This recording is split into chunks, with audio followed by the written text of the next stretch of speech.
That's now 5 wins in a row for Mikel Arteta's Arsenal, as goals from Thomas Partey and a penalty from Alexandre Lacazette brought Arsenal 3 points closer to the Champions League. But up against a decent Leicester City team, who were the standout Arsenal players, and what were Mikel Arteta's tactics? Well, as per, smash a like on the video if you enjoy, and subscribe if you are new. And here are the 5 things that we learnt from Arsenal 2, Leicester 0.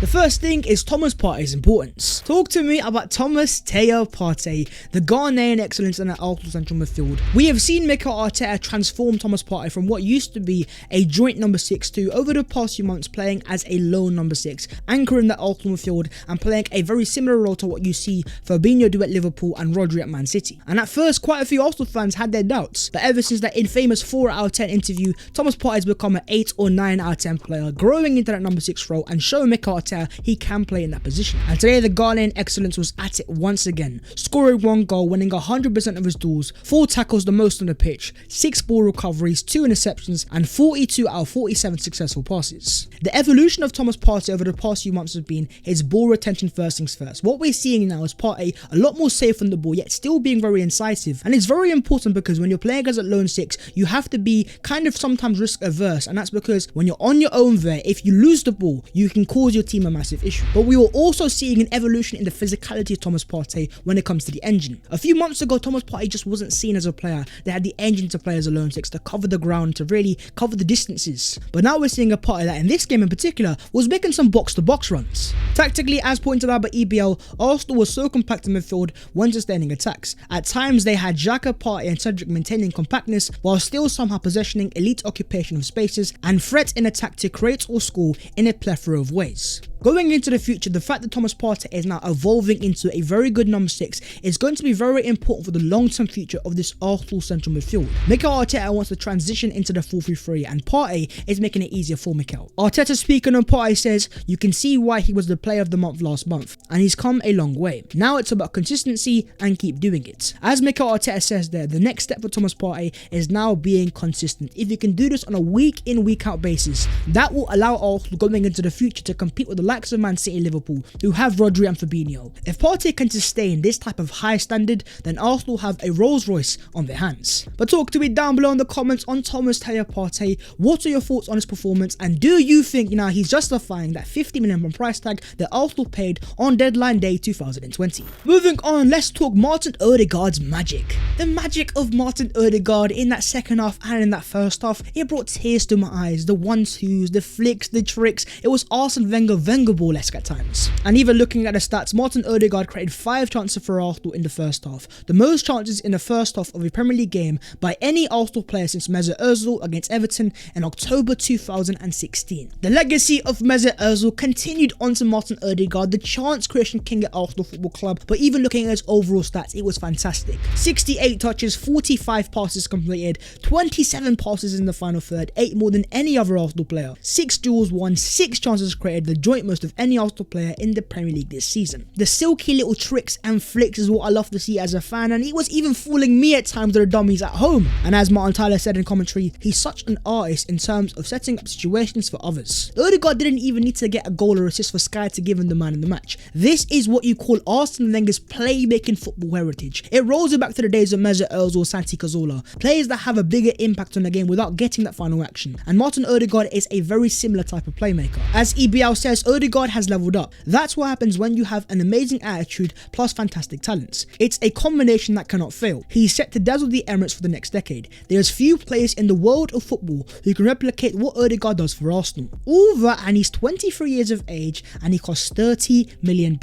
Let's just say it was a pleasure doing business with Real Madrid and Florentino Perez. Arteta speaking on Odegaard says he was terrific again today in every aspect of the game, defending, individual passes in the final third, the way he manages the game when it's needed. He's showing great maturity and responsibility on the pitch. He makes the other players better. That final part is when Mikel Arteta hits the nail in the head. Martin Odegaard is so integral for this team to function, whether it's him dropping down into the midfield three to help with progression, or even when it comes to in that final third combining with Bukayo Saka. Just the mere presence of Martin Odegaard makes this Arsenal team better, and he was given the official Man of the Match award by Sky. But what did you guys make of Martin Odegaard, and was he your Arsenal Man of the Match? Moving on to the third thing, and that is Arsenal's mature pressing. pressing. This was a deserved Arsenal win, and in quite a few categories, Arsenal were very dominant. This can be shown by the overall XG, as Arsenal had 3.13 to Leicester 0.55. So Arsenal were clearly the better team in front of goal, met the better chances and deserved to win that game on that behalf. But where we weren't dominant was when it comes to possession. In fact, after full time it was Leicester that had the higher possession. But why exactly was this? I think this was almost a tactical plan from Mikel Arteta to almost preserve energy. When the ball was in Arsenal's final third, as always, Arteta's Arsenal were very aggressive in the pressing, and that's why on quite a few occasions Arsenal was still able to sustain pressure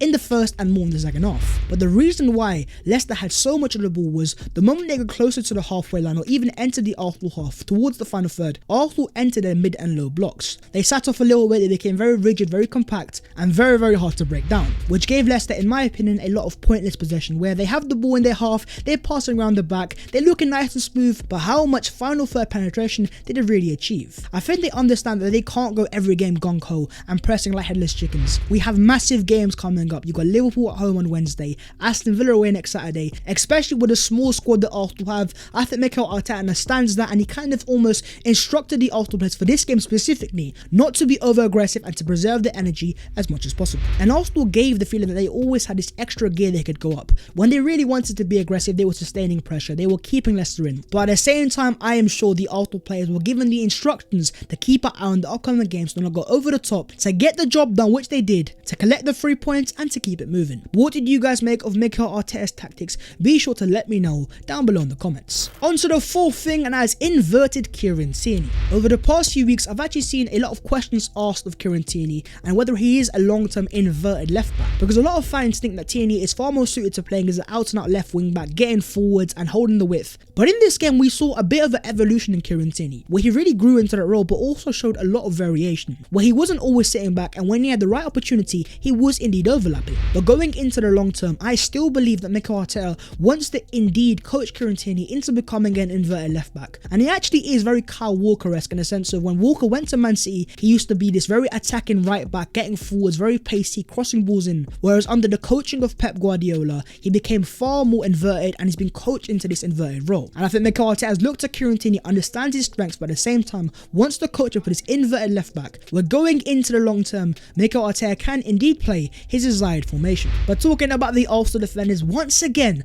another clean sheet in the bag. And that now means for Arsenal, the most Premier League clean sheets in a season for Arsenal in the last 6 campaigns. Aaron Ramsdale has equalled the record of Petr Cech of 2016-17, and we still have 12 games remaining.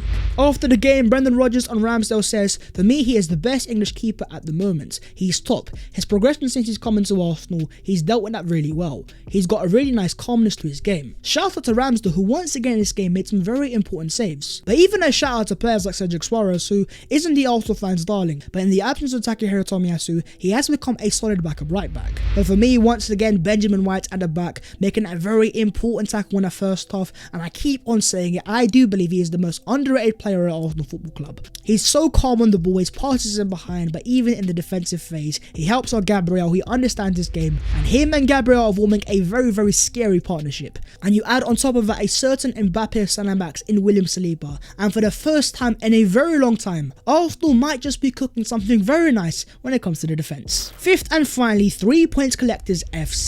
5 wins in a row for Mikel Arteta's Arsenal, 15 out of 15 points, which is very impressive. But what about our last 11 games? Well, Arsenal have won 9 of those games, losing 1, drawing 1, and collecting 28 out of 33 points. 28 points out of 33 in a very difficult period. Forget about the Champions League, that is title competitive for. And in fact, during this period, no team within the league, Liverpool or Man City, boasts a better points record than Arsenal Football Club. That high level of consistency has given Arsenal a massive boost in the race for Champions League, but also gives these players an indication of the level they need to be at if they want to compete for a Premier League title in the long term. But for now, the target is Champions League football, and Arsenal are closing into it. Looking at the weekend's results, first things first, you had Man United beating Tottenham Hotspur at Old Trafford 3-2, a hat-trick from Cristiano Ronaldo. And today you also had West Ham United beating Aston Villa 2-1. But after Arsenal's 2-0 victory, this is how it leaves the table. Arsenal move back into 4th place above 5th place Man United, 6th place West Ham, 7th place Wolves, and 8th place Tottenham Hotspur, with Arsenal being 1 point ahead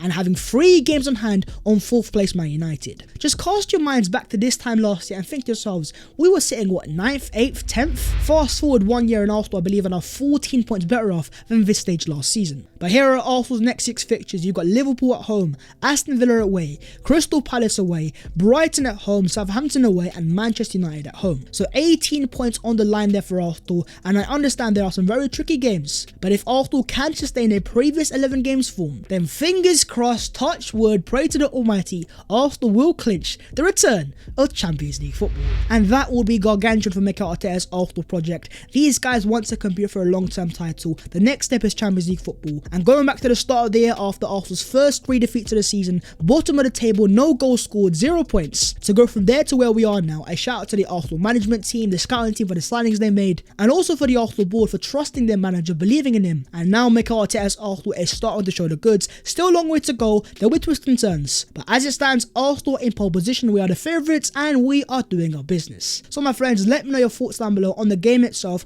Arsenal winning 2-0, and also your thoughts going into the Champions League race. United won 3-2 yesterday, Arsenal winning 2-0 today. Do you think we can secure the return of Champions League football? But that is the video there, so if you guys have enjoyed, as always, you know the business, go down there and smash a like, and also to subscribe to the channel if you are new. If you would like to follow your boy on them social medias, then the links will be down below in the description. But that was the 5 things that we learned from Arsenal 2, Leicester 0, 3 points in the bag, 28 out of 33 points. Arteta's Arsenal is cooking, and it is things you absolutely love to see. Keep smiling, my friends, take care of yourself, and I will see you next time in a bit.